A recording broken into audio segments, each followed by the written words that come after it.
Aqabatul Qawadih peringkat yang ke-6, iaitu peringkat hinaan ataupun peringkat perosak. Jadi perosak yang pertama ialah ketiadaan ikhlas, yang merosakkan amalan kita, yang menghilangkan pahala amalan kita. Yang pertamanya ialah ketiadaan ikhlas. Mengapa perlu ikhlas? Mengapa kita dituntut untuk mengikhlaskan diri di dalam beramal? Kerana dua sebab. Yang pertama, supaya kita akan mendapat dua faedah. Faedah yang pertama iaitu diterima amal di sisi Allah Azza wa Jalla. Faedah yang kedua ialah amalan kita itu diberikan pahala. Itu sebab yang pertama, kita akan mendapat dua faedah. Sebab yang kedua, mengapa perlu kita ikhlas? Ialah supaya terhindar dari akibat dan bahaya. Akibat tidak ikhlas ialah hilang semua pahala ataupun sebahagian daripadanya. Itu akibat jika kita tidak ikhlas di dalam beramal, maka akan menggugurkan pahala amalan tersebut, sama ada hilang kesemuanya ataupun hilang sebahagiannya. Hilang kesemuanya apabila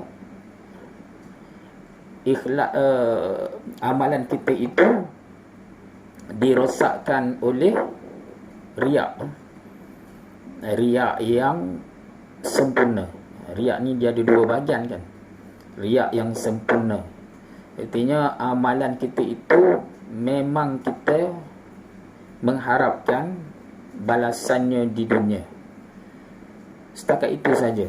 Maka itu adalah riak yang sempurna, menghilangkan keseluruhan pahala amalan tersebut. Riak jenis yang kedua ialah riak yang bercampur-campur. Ria'u ikhtilatin. Artinya kita beramal itu mengharapkan pahala di sisi Allah, dan dalam masa yang sama kita juga mengharapkan balasan di dunia. Riak yang bercampur. Maka riak ini dia tidak menghilangkan kesemuanya, tetapi akan menghilangkan sebahagian pahala amalan. Itu akibat kerana tidak ikhlas. Dan orang yang tidak ikhlas juga, dia akan mendapat bahaya. Bahayanya ada dua pendedahan aib dan dua musibah. Dua pendedahan aib ialah dibuka aib secara tertutup. Yang keduanya dibuka aib secara terbuka. Didedahkan aibnya secara tertutup apabila Allah mendedahkan amalan yang kita lakukan itu tidak ikhlas di hadapan para malaikat. Dan yang keduanya, pendedahan aib secara terbuka, yang ni berlaku di akhirat nanti di hadapan seluruh makhluk. Kemudian orang yang tidak ikhlas mendapat bahaya yang berupa dua musibah. Dua musibah itu, yang pertamanya tidak masuk ke syurga. Tidak masuk ke syurga adalah merupakan musibah. Dan yang keduanya, masuk ke neraka. Jadi kalau lihat dalam gambar rajah yang saya buat ni, kita panggil apa, peta minda. Banyak angka dua ni, dua, pecah dua. Okey. Boleh salin lah tu, siapa yang nak salin? Dah salin dah? Sempat tak salin? Sibuk menyalin ni, tak ada orang jawab.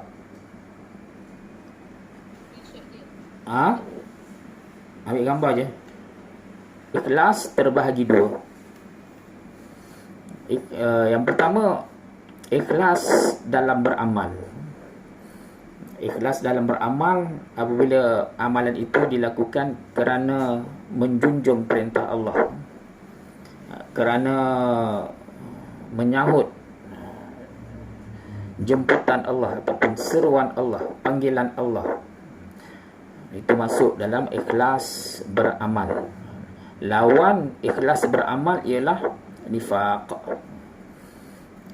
Kerana orang yang munafik, dia tidak beramal kerana Allah.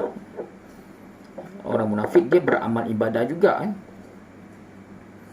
Bahkan kalau ketua munafikin tu Abdullah ibnu Ubay ibnu Salul, dia solat di belakang Rasulullah, bukan belakang imam masjid kita ni, belakang Rasulullah.